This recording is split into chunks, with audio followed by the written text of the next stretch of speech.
Please excuse any background noise you might hear, because there may be some. This is a follow-up video to my last video concerning how GPS and how it's claimed to work, how it couldn't work even if we were. This is the whole point of my last video and of my part of my presentation from last year on the Quantum Eraser channel. Last year being 2023, this is 2024. There is, I think it was, unless it was earlier this year, but I think it was 2023. Either way, it's on the Quantum Eraser channel. There is a problem, right? The whole point of what I'm showing here, and in my last video, and in a whole section of my presentation on GPS, is that it can't work with the way they say it works, even if we did live on a globe. Even if the Earth was a globe, there is no way for it to work with the way they say it does. Now, I was going to call this video a kind of a derogatory name, putting down the ballers. And I kind of think probably not fair, right? This is a subject that gets a lot of people, and so I can't really lay it at people's door if they can't understand it immediately. But after this video here, there should be no misunderstanding. So after this, if people are going to start coming up with general relativity and blah blah blah, that means they don't understand GPS. They've never actually researched it. And even when I'm trying to point out that even if you do try and add in general relativity, it doesn't change the problem for them, right? So I will hold off on the insults or the ad homs, not the ad homs or insults, but the assessments, right, for now, okay? And I'll just get started on what the video is about. Because there is people, Blue Marble Science is one of them, and I think there was others who were talking about making videos in response to my last video. So they will probably have around the same timeline. If you go to their channels, they will probably have videos. I know that Blue Marble Science was talking about making one, right? Now, they're all missing the point, and they all think that something wasn't addressed when it was addressed. They just don't understand how it was addressed and why it's irrelevant, right? It's basically what they're coming back at me with are basically non sequiturs, because non sequiturs, because it doesn't change the problem for them. So most of them, right, will refer to this line, right? I'm just going to highlight it, right? Will refer to this line here, right? This is the receiver here. This dot, right? I'm going to make this a bit bigger so you can see it, right? And I'll make it like that, right? So it stands out a bit more, right? This is the receiver, right? It receives a signal from a signal sender, right? Within their paradigm, there are satellites orbiting their globe, right? And it is sending a signal out constantly, sending signals out, and these signals are picked up by receivers. Now, this receiver from a cold start, remember in my last video I stated if I turned it off in the Netherlands and turned it back on a week later in Texas, how is it going to find where it is? Firstly,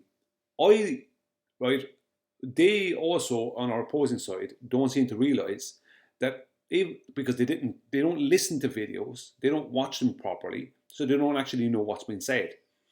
I stated more than one time in my last video that when you are getting 4 or more, right, signals, right, when the receiver is receiving 4 or more signals from 4 or more different random points in the sky, right, that meant I wasn't talking about just one. So, because they think I was talking about just one because I'm showing a 2-dimensional diagram.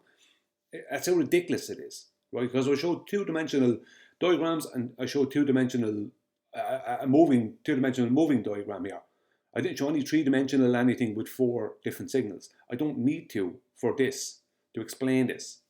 It's very simple. And this video here will be very good for flat earthers too, to share with people who are globe followers and globe believers, and to show them how the claims concerning GPS, how they couldn't work even if we were on a globe. So no matter what way you twist or turn it, you're being fooled. That's about the size of it.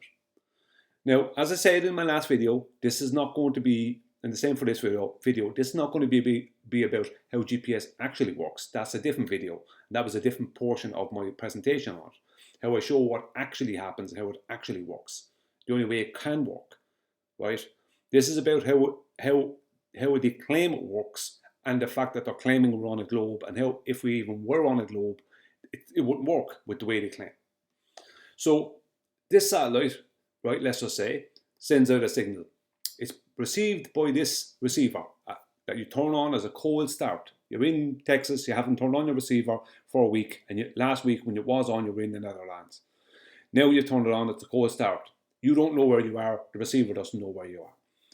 It's getting the signal from the satellite. What does it receive? It receives compass bearing, right? That means the azimuth of the satellite. It receives the angle, right, to the satellite, right? And it receives the time the signal was sent, and it receives, I'm going to make this bigger as well, it receives the coordinates of the subpoint, right? Right? So that's what it receives. So the receiver has the angle off of a tangent, this red line here, this is the tangent, an angle off of a tangent, right, to a satellite. That's the angle it has, 9.877, right, degrees. It has a timing, right, of when the signal was sent. It has the coordinates of the subpoint, and it has azimuth compass bearing information. Because every receiver has a compass within it. It all understand every receiver, every single receiver have either magnetic compasses within them, or they have digital compasses. I don't know how well they would work, but they have other digital compasses in them, or they have both. Right? The point is that they have a compass and they understand compass bearings, and that's how they actually find where they are. But that, as I said, that's for a different video. What the ballers aren't understanding is they're thinking, no, the satellite sends out the signal, the receiver receives it at a certain time, and then the receiver knows what time the signal was sent. And it works out its distance to the satellite off of that. Now let's take that into account. Let's say the receiver, right, let's say we're on a globe and we have Einstein's general relativity, and they're using the two which see from that, the two-way speed of light calculation. That means that it's not a measurement now anymore because you're using a calculation. So the receiver is calculating its distance from this satellite in the sky. And it's doing the same for 3 or more other satellites. So it has four or more. It has the knowledge of 4 or more distances to this satellite, these satellites in the sky, right, based off of the timings, right? Now that's actually not how the timings work, but it doesn't matter. We'll just go along with it, right? Because I know that because I researched it. If we go along with that narrative, it then has this, which would be its hypotenuse. It has the angle right here, right, from its tangent, right, tangent meeting a sphere or a circle at one point. It has the length of its hypotenuse, and it has this tangent. So it has, let's just say that's 10,000 miles, whatever, right? It has a 9.877 degree angle off of a tangent, right? And it has a hypotenuse length of 9.877 degrees. It also knows that at a right angle to that, directly, right, which would have to be directly below this, right? At this point here, there is a 90 degrees because it's using a right angle triangle. And that means that whatever this is, along with what this is going to be, I'm not going to go into the maths now, but that's going to be 90. This is 9.877. So it knows that this one's going to be like 80 something or whatever degrees. Right? It knows that, right? It has one length, side length, right? So 10,000 miles, that's the length of this side length. It has all 3 angles and 10,000 miles. And that places the sub point here. Do you understand? That's what happens.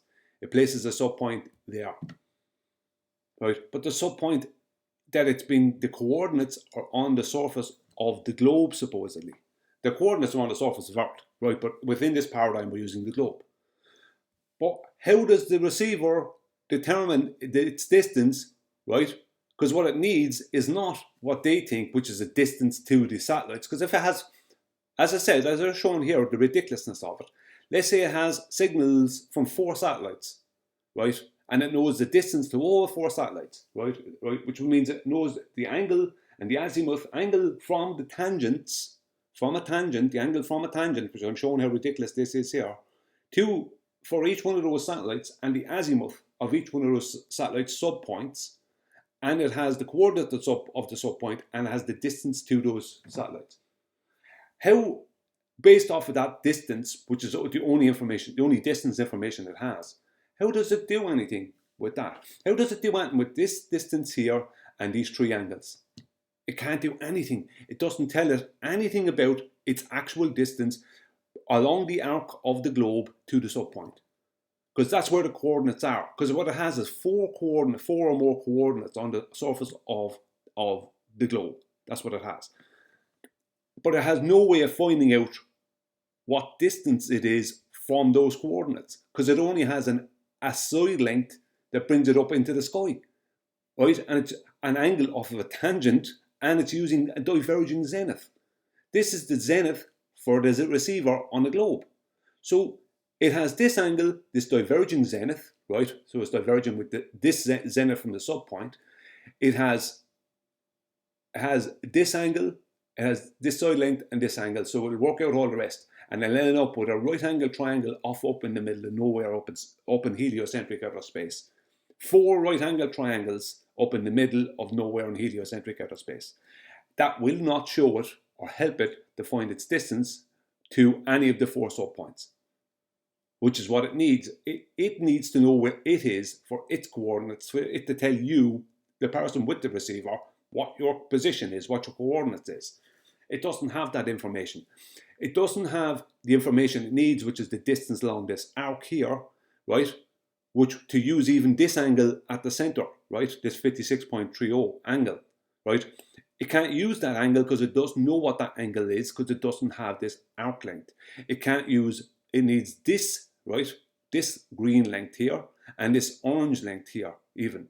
It needs those 2 to even start working anything out. And it doesn't have them because it requires the distance along the arc to even have this, it needs the distance along the arc, and it can't get it because it's using diverging zeniths, right? And it's using a tangent.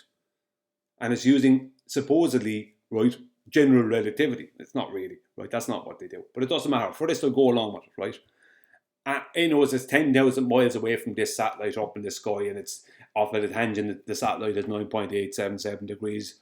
And that places the subpoint over here where G is, up in the middle of nothing, right? It can't work. It's impossible for this to work on the globe, especially with how they say it works. It doesn't work that way. Even if we were on a globe, which is my point here, it still doesn't work. It's not that it just doesn't work. It doesn't work even on a globe. So when people think that I didn't pay attention to this, which I actually did reference specifically, right? And I showed it in every diagram I showed. This length here, right? It doesn't matter if it gets that length. That length there is not going to tell it how to get to that subpoint. Because to find out its distance to that subpoint using triangles, it needs to know this green part. See this green of the niter? This green section. This green section of the niter, which would be going from the subpoint down to the center of the globe, it needs to know that, right? And to know that, it also needs to know then, as well as that, it needs this orange line, right? It needs to know the length of this orange line, right? To even work out where to even try and work out anything. But to get any of them, it can't get them without having the arc length, the very thing it needs. So the thing it needs to work out what it needs, it can't get because of the thing it needs. It can't do any of this because none of it is happening without having the distance between the receiver and the subpoint, which is what the receiver needs to figure out where it is. Because if this subpoint is in Austin, Texas, right, and it knows its distance from this point in Austin, Texas, it knows the azimuth, right, of this subpoint and the distance. So it has a straight line distance and an azimuth from its position to where that coordinate is.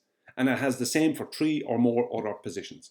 That's how it finds its position. But it can't do that if it doesn't have the distance along this arc, which it can't find. There is no geometric way for it to do that. It needs more information than just the distance to some satellite up in the sky. It can't do what it needs to do because it can't, see this angle here, 25, it doesn't have that angle. It can't figure out that angle based off of what it's got. It just, because it's, remember, its angle is from a tangent, right? So it can't even figure out this, and it doesn't matter because it can't figure out this angle because its angle, the initial angle, is from its tangent. So it has to work with what it has, which is the tangent angle, the angle off of the tangent. That's what it has. It doesn't have this other angle here. It can't find that. Because to find that, it would need to know the distance between it and the subpoint. But that's the thing it needs to find out. So it needs to find out that distance so it can find out what this is and what this is and what this is. But it needs this, this, and this to work out what that is. So the purple, the green, and the orange line all need that distance, right, to figure them out. And to figure out that distance, you need the purple, the green, and the orange line and this angle, right? Because you know it knows it's going to have a 90 at this, but it doesn't know how far away this is, what length this orange line is, what length the green line is. You know what I mean? It doesn't know any of that. The point is, it can't do this. This is just not possible. GPS does not work as they say it does, and even if we were on a globe, it still is not possible. Making GPS on a globe, impossible. Now I've shown how they show it. Now I've shown, as I said in the past, I've shown how GPS actually works, how it does, and I can show and prove exactly how it finds its position. But it doesn't do this. This is not what it does. General relativity, nothing to do with anything. It's this, the distance between the satellite and the receiver means nothing. Because that's not going to help the receiver. Because all it can do is put a subpoint up here. That's what it's going to have to use a right angle triangle and treat that as a hypotenuse. So if that's a hypotenuse, right, it's going to need, if that's a hypotenuse and the tangent, the angle off the tangent, what's that? That's its adjacent. So this is the hypotenuse, this is the adjacent, and this is the opposite. And where does that place the subpoint? At G. Do you know what I mean? It's how this is. After this, there should be no problem. If you're a baller and you're still thinking this is possible, what I'm showing here is somewhat possible to work in reality, that means you're lost, or you just don't have what it takes to understand it. I'm sorry to say that, but it is true for some people. You're not able to understand it. I'll go down and show second, right? Now, I'm going to just show just with one for the minute, right? Here you have receiver here, satellite here, subpoint there.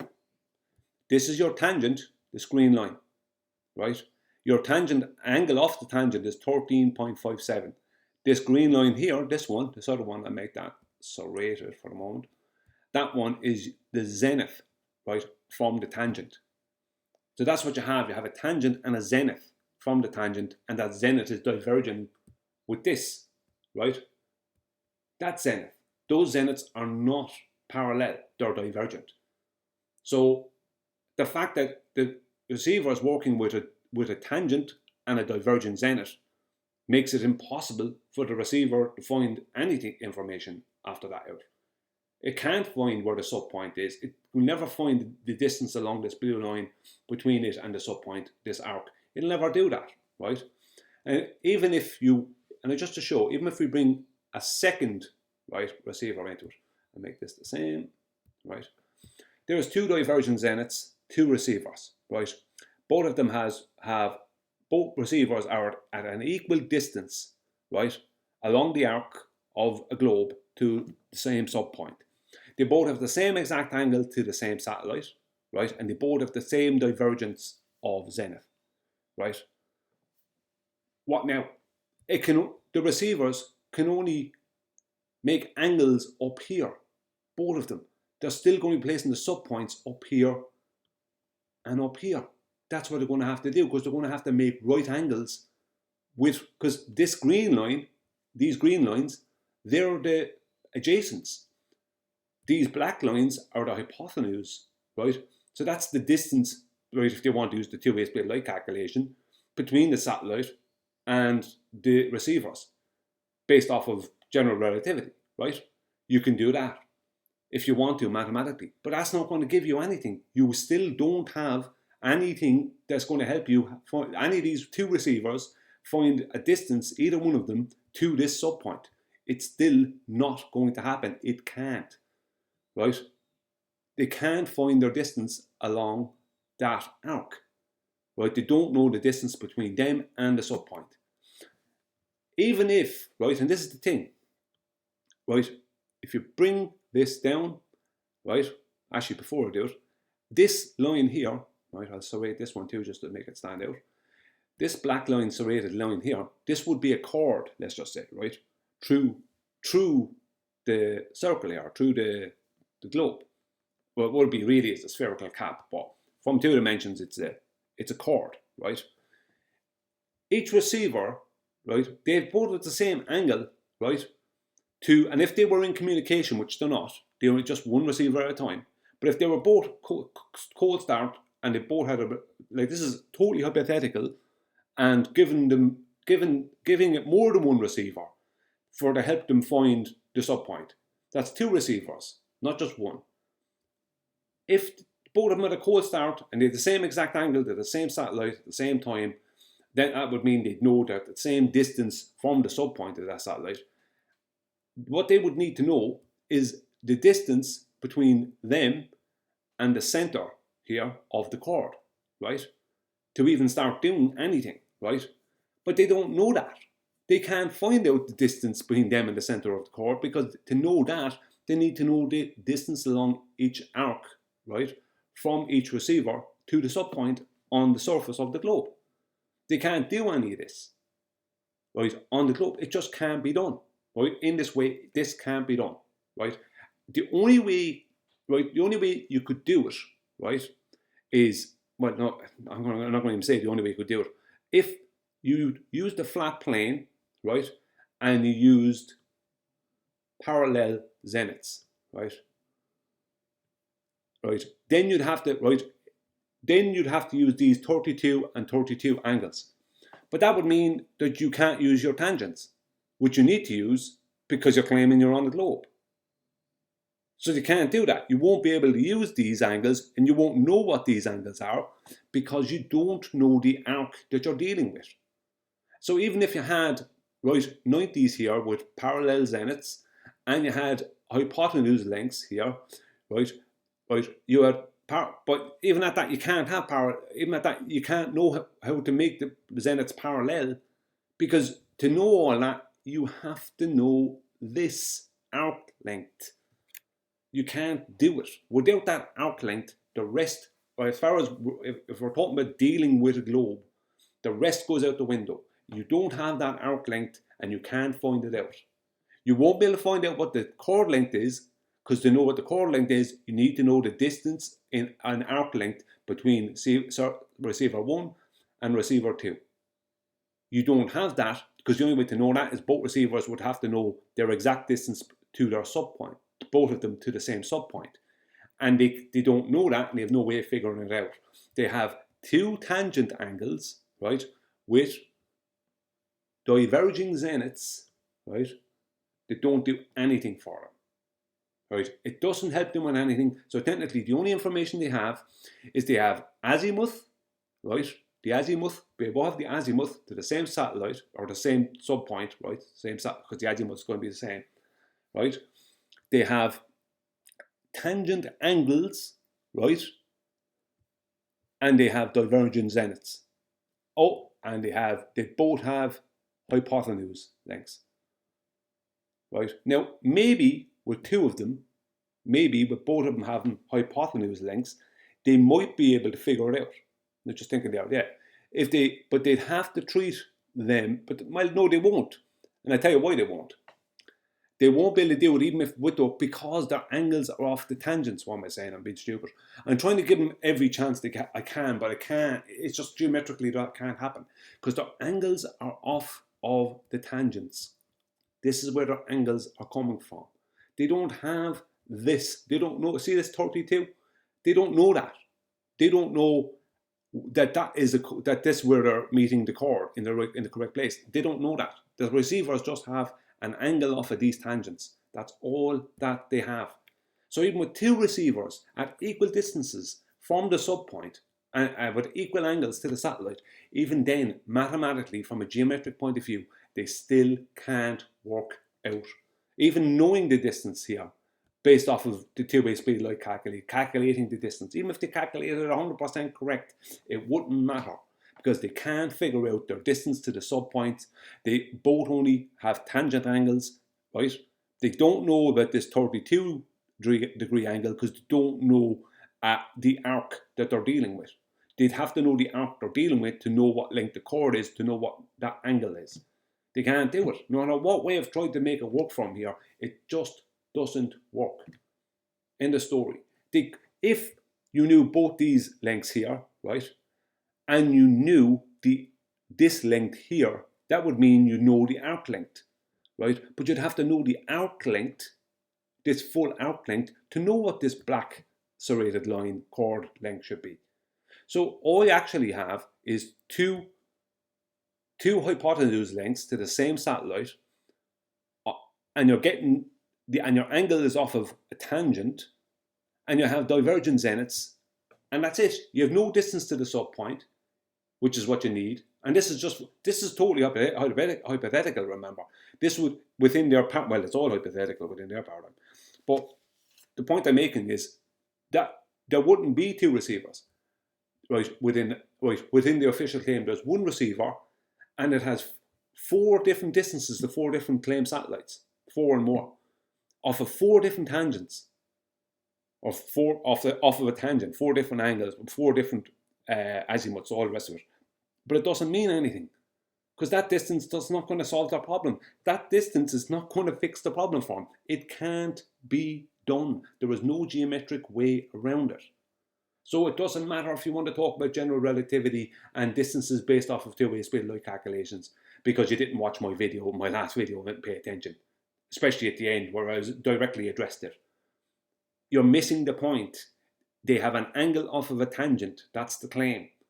And they have divergent zeniths, right? Angle off of a tangent and divergent zeniths. That's all they have. It doesn't matter if they know the hypotenuse length because they can all the receiver can do at that point is make a right angle triangle with the adjacent, which is the 1 second, right? All it can do is that. It can only work out L. And the same on the other side if you had two, which doesn't happen. You have one, like the person I just brought in the second one just to show that even with two can't do it. It's just not possible. I'm sorry, it can't be done. Right? Whatever they're telling you about GPS, they're telling you rubbish. I can guarantee you that. This can't work. Even if we were on a globe, this would not work. So you need to start scratching your heads and asking yourself some questions. Because you're living a complete and utter fantasy when it comes to GPS and other things, obviously the globe. But the point I'm making is it doesn't work. It doesn't work as they would tell you it works, and it can't work that way. And I've just shown you why. And I showed you in the past. Showed you yesterday with my last video, and I showed you in my presentation. So there's no point telling me about general relativity or any other thing, because that means nothing. That's a distance. That's a distance to a random point in the sky that will not give you a distance along the arc length that you need. It won't even, it just won't work no matter, in this, the way they're trying to make it work here won't work no matter what's going on, right? Do you know what I mean? It just won't happen. You'd have some hope with a flat earth, but even at that, it's not the way that it actually works. It's actually a better way for it to work than that. But even at that, you'd have some hope. You get closer with a flat earth, but you're not going to fix the problem. So, and you definitely have no hope with a globe. No hope of finding out what that is with a globe. With a flat earth, right? With a flat earth, right? If we deal with a flat earth, right? Let's just say, cancel. Let's just say this is a story. We have an angle, this 32-degree angle, and we have this arc, this length, this length of distance, right? Yeah, then the receiver can find, because it's using, it's also going to be using parallel zeniths, right? So the receiver will be using parallel zeniths. This green line here, it'll be ignoring that because it won't have that. Its angle will be off of using the surface, right? A flat surface of Earth, right? It will have parallel zeniths.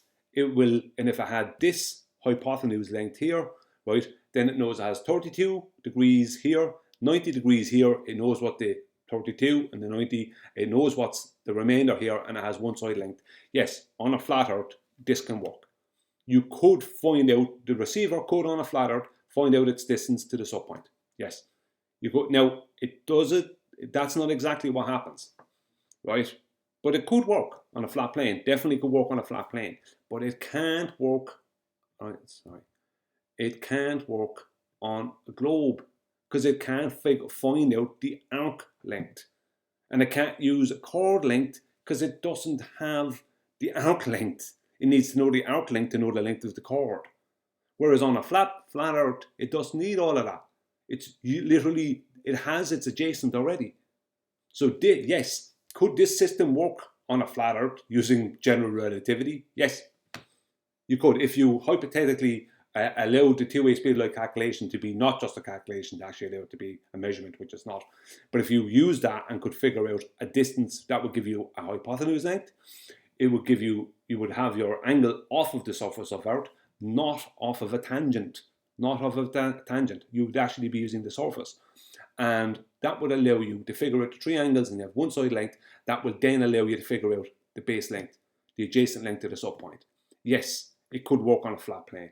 Yes, and it's not the way it does work. It works actually in a slightly more smart way than that, but it could work on a flat plane. Yes, absolutely. On a globe, it can't work. With this system that they're promoting, it can't work. On the globe, it just cannot and does not work. Will not work. End of story. Sorry. It's over for you in that way. You just have to accept it. It's time to just swallow your pride and accept this doesn't work. It'll work on a flat plane, but it won't work the way they're trying to say it works. It won't work on a globe. Because a receiver having four of these hypotenuse lengths, the four random points in the sky, even if a lot of the ballers think that they don't even use right angle triangles. This is how silly they are. They don't even realize that they're using right angle triangles. Then they don't even realize that GPS receivers deal with angles at all, right? They don't even, most of them didn't even know, and I mean most of them, 99% of them didn't even know that GPS receivers deal with compass bearings and azimuth. They didn't even know that, right?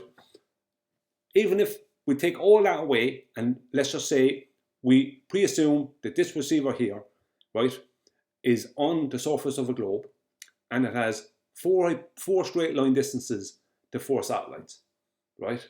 Now that's what they try to call trilateration. That's not trilateration because this, right, this straight line here, right, is not going to be a straight line distance along the arc because the arc is not a straight line, number one. Number two, the distance from your position, from the receiver's position to the satellite on the globe, the distance, there's no guarantee that that distance is going to match the arc. This is the problem. So it can't work that way. But hypothetically, even if I had four random straight line distances to four satellites in the sky, this receiver here, what does that tell you about its distances to subpoints? Nothing. Nothing. It's a nothing burger. You have four distances to four random nonsense places in the sky. That's not telling you where you are. It's not helping the receiver find its distance from the subpoints that it has the coordinates for. So it's not helping it find its position and its coordinates. All it's doing is allowing it to have a distance to 4 points in the sky, 4 or more points in the sky. Right? You can't even use trilateration, right? Because all what they call in trilateration, which really is nonsense. All it is the receiver getting 4 distances to 4 points in the sky. That's not helping it find the subpoints, not helping it find its distance to the subpoints, how much arc. If it can't do any of this after that, it only has these 4 random straight lines to the sky. Doesn't help it do anything after that. What a heap of nothing. You're believing a heap of lies. They're gaslighting you. They're fooling you. They're treating you like idiots. And when you try and support them, right, you're validating them doing that. They know that they should keep doing it, but you keep on believing it and trying to support them. Right? It's beyond me how you can keep on supporting nonsense like this wherever using logic and using your mind and looking at it, at what it is, at what they're claiming, and then seeing whether what they're claiming is possible to work or not. It can't work on a globe. Even if you just do exactly as they're saying with these 4 random straight line distances to these 4 satellites, that tells you nothing after that. The receiver can never find its position on a globe or on a flat plane. If I had just a flat plane and 4 random straight line distances to 4 points in the sky, if it didn't use angles, it can never find its way. It won't know where it is. That's not going to tell it where it is. On a flat plane, it would be closer because this straight line here might be closer in length to this straight line maybe than it is to the arc, or maybe it might be closer to the arc. Who cares? The point is, there's no guarantee of any of this. All you know is that you have 4 straight line distances to 4 random points in the sky that mean absolutely nothing. You're being gaslit. They're laughing at you. I don't know. It's up to you, ballers, if you want to keep believing this absolute nonsense. But I've just shown you, right, there is literally no way around it. It cannot work on a globe. How they say it works can only, where they actually say it works. I'm not talking about the nonsense about straight line distances to satellites. I'm talking about how they actually say it works using right angle triangles, using trigonometry, right?